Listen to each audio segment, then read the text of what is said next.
Est-ce qu'ils ont le droit de me faire ça? Tu travailles fort, tu as le meilleur CV du monde, un boss qui te laisse partir à midi le vendredi et des collègues formidables qui t'apportent ton latte au lait d'avoine le matin. Tu as beau avoir tout ça, si tu ne connais pas tes droits au travail, c'est comme si tu joues à un jeu où tu n'as pas lu toutes les règles. Je ne vais pas te mentir, le droit du travail, ce n'est pas du tout sexy. Mais le jour où tu reçois un courriel intitulé Meeting important à 15 heures, tu vas regretter de n'avoir pas écouté cette vidéo jusqu'à la fin. Prends ton tabouret et assis-toi ici. Ce que je vais te dire dans cette vidéo pourrait littéralement changer ta carrière. Madame, monsieur, bienvenue dans le monde pas toujours très sexy et pas toujours très rose, mais ô combien important du droit du travail. Je m'appelle Amanda, gestionnaire, entrepreneur et diplômée en administration des affaires. Je tiens le podcast Ta Bestie RH qui t'aide à démystifier le monde du travail. Disclaimer, je ne suis pas une avocate. Ce que je partage ici, c'est sur la base de mon expérience sur le terrain RH. Si tu vis des difficultés en ce moment, consulte un professionnel, mais cette vidéo peut t'ouvrir les yeux, te préparer et mieux t'outiller. Maintenant qu'on est tous assis, café, latte, matcha en main, on attaque une confusion trop fréquente. Et je te le dis tout de suite, elle peut te coûter cher si tu comprends mal la différence entre un licenciement et un congédiement. Et ce n'est pas juste une question de vocabulaire. Qu'est-ce qu'un licenciement?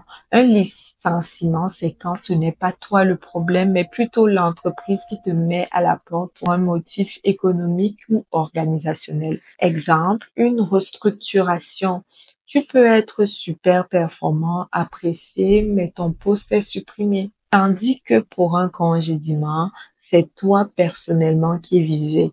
L'employeur décide de mettre fin à ton emploi parce que ça ne fonctionne plus avec toi à cause de ta performance, de ton comportement, de ton absentéisme ou alors sans motif sérieux. Oui, même sans faute grave, un employeur peut décider de te mettre à la porte. Et c'est là où ça devient plus intéressant. Vous avez deux types de congédiements.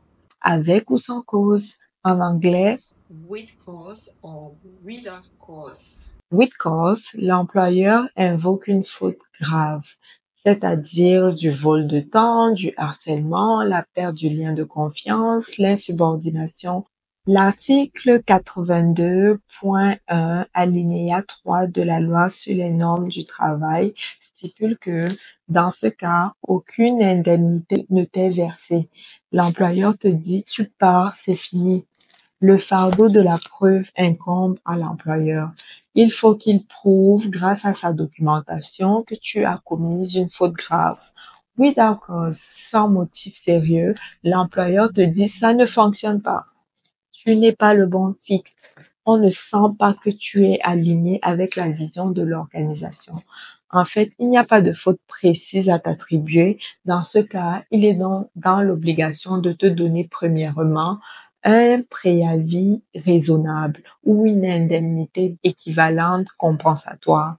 L'article 82 de la loi sur les normes du travail te dit que cet avis est de 1 semaine si tu as moins de 1 an de service continu, 2 semaines si tu as entre 1 et 5 ans, de 4 semaines si tu as 5 ans et 10 ans et de 8 semaines si tu as 10 ans et plus. L'employeur doit aussi inclure les composants de ta rémunération globale et parfois, selon le cas, une prolongation de tes assurances collectives et un coaching de transition. Voici sans plus tarder les conseils de ta bestie RH. Pour les managers qui m'écoutent, nommez clairement le motif. Le droit de gérance, article 2085 du Code civil du Québec ne te donne pas carte blanche sur tout malheureusement.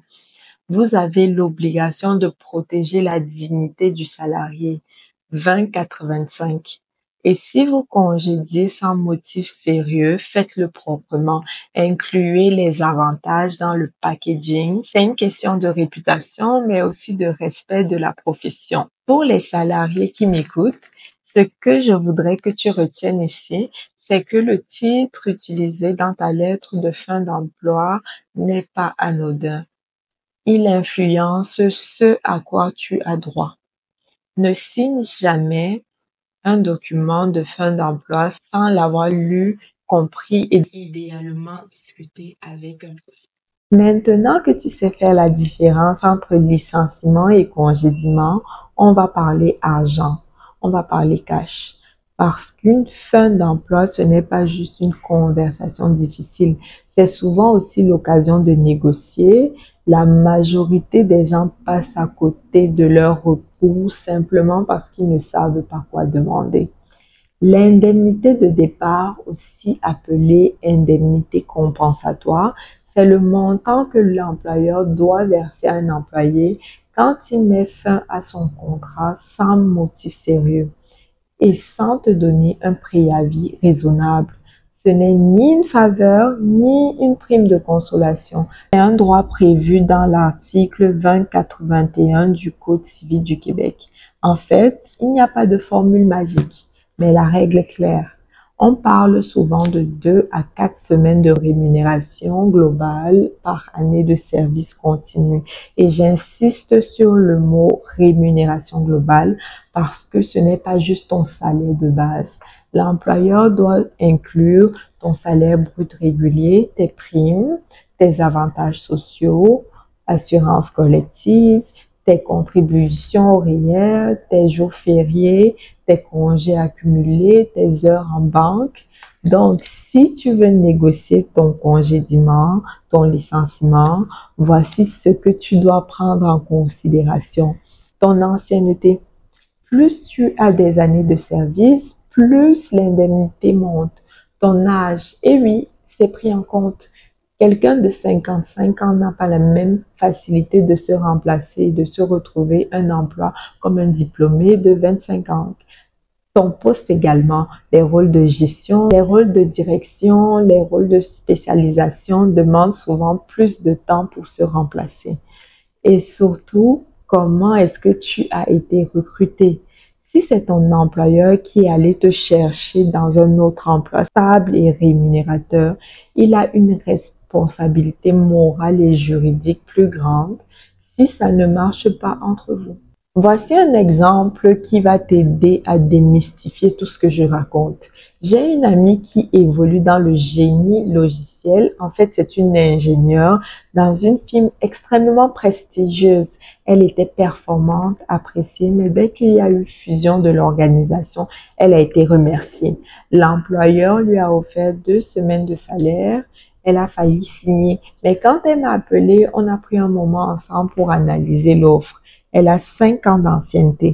Elle a un poste de gestion. Elle a des assurances qui ont été coupées du jour au lendemain et son bonus de performance n'a jamais été payé. La conclusion, elle a négocié et elle est repartie avec le triple de ce qui lui avait été proposé. Et pourquoi? Parce qu'elle sait s'informer avant de signer quoi que ce soit. Donc, pour revenir à la manière dont tu as été embauché, c'est un grand facteur que les gens ignorent. Si tu as été débauché, c'est-à-dire qu'on allait te chercher dans un emploi stable et rémunérateur et qu'au bout de quelques mois, ça ne fonctionne plus, tu as le droit de négocier. Tu as abandonné une sécurité à la demande de l'employeur. C'est ce qu'on appelle en droit une rupture injustifiée après une embauche sollicitée. Nous avons beaucoup parlé de ce qu'il faut faire quand on te met à la porte. J'aimerais te parler d'un moment encore plus important, celui où tu entres dans une entreprise parce que c'est là où tu as le bâton du pouvoir. Et si tu ne le saisis pas, tu acceptes par défaut ce qui va potentiellement te bloquer plus tard. Beaucoup de gens pensent que le contrat, c'est juste un papier qu'il faut signer pour commencer à travailler. Erreur. L'article 2085 du Code civil du Québec dit qu'un contrat de travail est bilatéral. C'est une entente entre 2 parties qui s'engagent ensemble. Voici un exemple typique. Une abonnée m'a contacté un jour pour me raconter qu'elle allait signer le contrat de sa vie. Donc, un poste de Scrum Master tournant aux alentours de 150 000 annuellement. On lui avait dit que c'était exactement le budget du poste.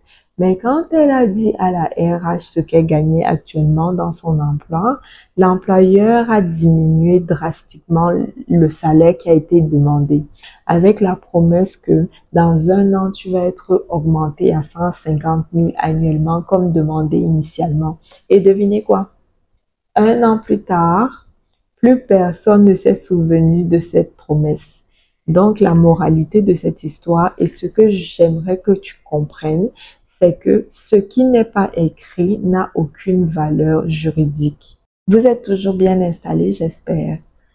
Voici sans plus tarder les éléments essentiels que je veux que tu apprennes par cœur, que tu apprennes à discuter lorsque tu t'engages dans un nouvel emploi. Premièrement, le salaire et la structure de rémunération. Ne t'arrête pas au montant brut. Analyse aussi les bonus, les primes de performance, l'accès au réel collectif, les avantages sociaux, les vacances, 4%, 6%, 8%. Et si on te promet une révision salariale après quelques mois, accepte-le uniquement par écrit. Deuxième chose, tu peux également négocier le télétravail. Le bon côté abordé par la COVID-19. Mais attention, le télétravail n'est pas un droit au Québec. S'il n'est pas écrit par écrit dans ton contrat, ton employeur peut te demander de revenir au bureau à tout moment. Donc, si c'est essentiel pour toi, fais-le inclure noir et blanc. Troisièmement, les horaires. Dans un affichage de poste, horaire flexible, ça peut dire tout et n'importe quoi. Ça peut vouloir dire que tu dois être disponible en tout temps. Donc, c'est important d'aller négocier les heures réelles de travail. Le moment de disponibilité obligatoire. Est-ce que tu dois travailler les soirées, les week-ends, les jours fériés et également le système de temps supplémentaire? Est-ce que tes heures supplémentaires sont rémunérées et si oui, à combien? Ensuite, la clause de probation, c'est une période pendant laquelle ton lien d'emploi est fragile.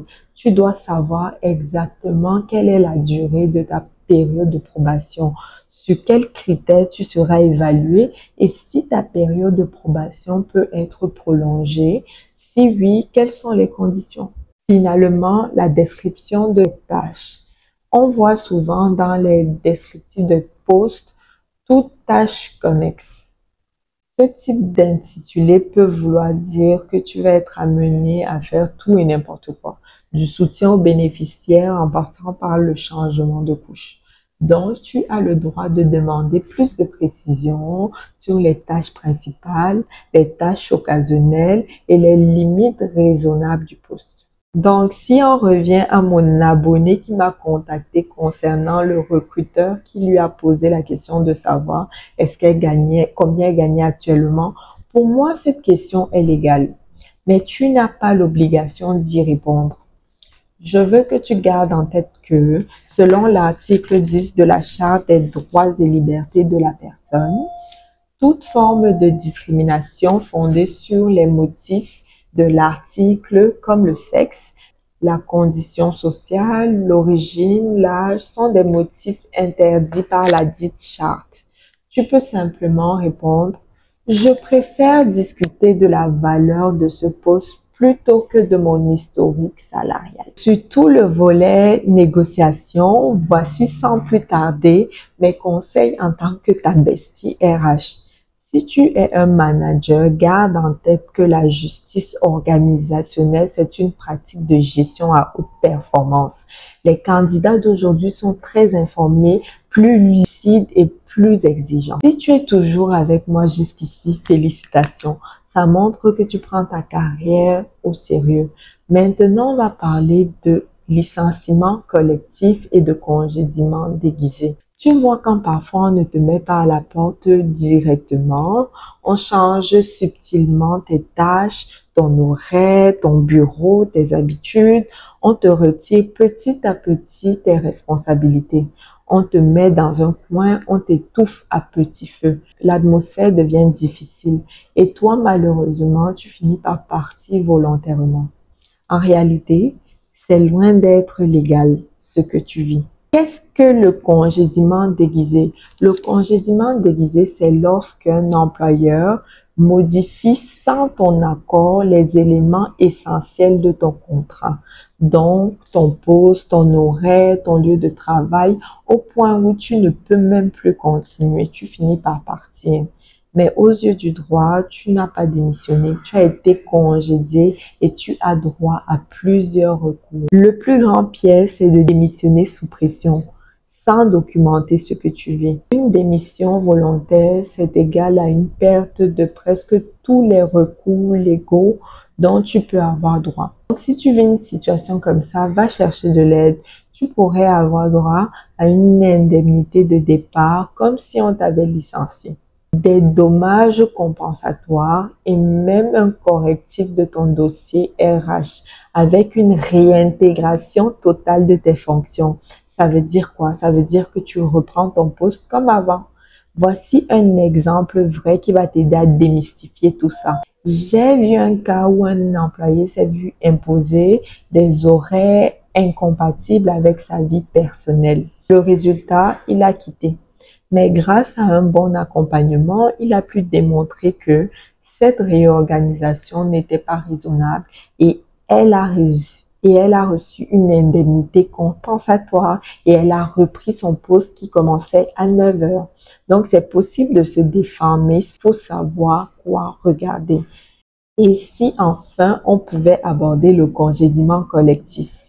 Donc, le congédiement collectif, c'est un autre sujet très chaud. Article 84.01 de la loi sur les normes du travail balise le congédiement collectif par des règles très strictes. Donc, si un employeur met à pied 10 employés et plus dans un délai de 2 mois, il doit respecter le délai de préavis et aviser le ministère, sinon c'est illégal. Vous êtes toujours avec moi, ça va, vous comprenez, tout va bien. Maintenant qu'on a parlé de tes droits, de tes stratégies de négociation, des recours possibles, j'aimerais qu'on prenne un pas de recul. Parce que dans tout ça, il y a toute une dimension dont on ne parle pas assez, c'est la santé mentale. Et je t'assure, j'ai vu des gens se rendre malades à essayer de faire reconnaître une injustice. Donc aujourd'hui, je te propose une question différente. Est-ce que ça vaut vraiment la peine de se battre? Est-ce que ça vaut le coup d'aller te battre dans les tribunaux pour perdre ta santé mentale? Perdre son emploi, ça peut être violent émotionnellement. Ça génère une perte de repères, l'estime de soi est brisée, le sentiment d'échec et l'humiliation qui vient avec. Et si en plus tu dois entamer les nombreux recours aux tribunaux, expliquer ton histoire aux avocats, documenter tes courriels, relire tes évaluations de performance, ça peut devenir un deuxième traumatisme. Oui, tu peux contester un congédiement, tu peux entamer des démarches auprès de la CNSST, mais tu as aussi le droit de ne pas vouloir aller jusqu'au bout. Parce que parfois, ça te coûte plus cher émotionnellement que ce que tu vas vraiment récupérer financièrement. C'est de l'intelligence émotionnelle. Dans ma pratique quotidienne, j'ai vu des gens être congédiés brutalement. Ils avaient de magnifiques dossiers, des avocats solides, donc ils pouvaient aller réclamer des montants faramineux. Mais après réflexion, ces personnes se sont dit, je veux recommencer ailleurs, je n'ai pas envie de traîner ça dans ma tête toute ma vie. Et tu sais quoi? Ce type de personnes, elles ont rebondi. Elles ont retrouvé un meilleur emploi, elles ont repris le contrôle de leur vie. C'est comme les ruptures amoureuses en fait. Le plus vite tu te relèves, le plus vite ta vie reprend à être belle. Si tu travailles comme gestionnaire, tu gères des fins d'emploi. Rappelle-toi que tu n'es pas juste en face de dossiers entre tes mains. Tu es en face d'êtres humains qui vont vivre un véritable traumatisme et une perte de confiance. Donc, sois transparent, sois juste, sois humain, sois équitable. Parce qu'un départ bien fait, c'est aussi une forme de leadership. Si tu es encore à ce stade-ci du podcast, félicitations. Ça veut dire que tu prends ta carrière très au sérieux. Donc maintenant, je veux te donner ce que j'appelle la trousse de survie professionnelle. Voici ce que tu dois garder en tête. Premièrement, la trousse de survie pour les employés. Lis bien ton contrat au complet, même les petits caractères et les annexes. Apprends à mieux négocier. En cas de rupture d'emploi, ne signe rien sous la pression. Quatrièmement, une mise à pied de plus de 6 mois est égale à un licenciement. Finalement et surtout, ne laisse personne te faire croire que tu ne vaux rien. Et pour toi qui travailles plus du côté de la gestion, du management, des ressources humaines ou qui bâtit actuellement une équipe, voici la trousse de survie juridique du gestionnaire. Sois clair dans tes embauches premièrement, un contrat bien rédigé, des attentes bien définies. Deuxièmement, documente tes suivis, tes retours, tes changements. Troisièmement, forme tes gestionnaires à bien encadrer, pas à se débarrasser discrètement. Quatrièmement, prends soin de tes départs. Ce qu'un employé vit à la fin conditionne ce qu'il dira de toi par la suite. Et finalement, rappelle-toi que les employés d'aujourd'hui sont plus informés et un employé plus informé n'est pas une personne dangereuse, c'est une personne plus informée, c'est une personne plus engagée, c'est une personne plus intelligente.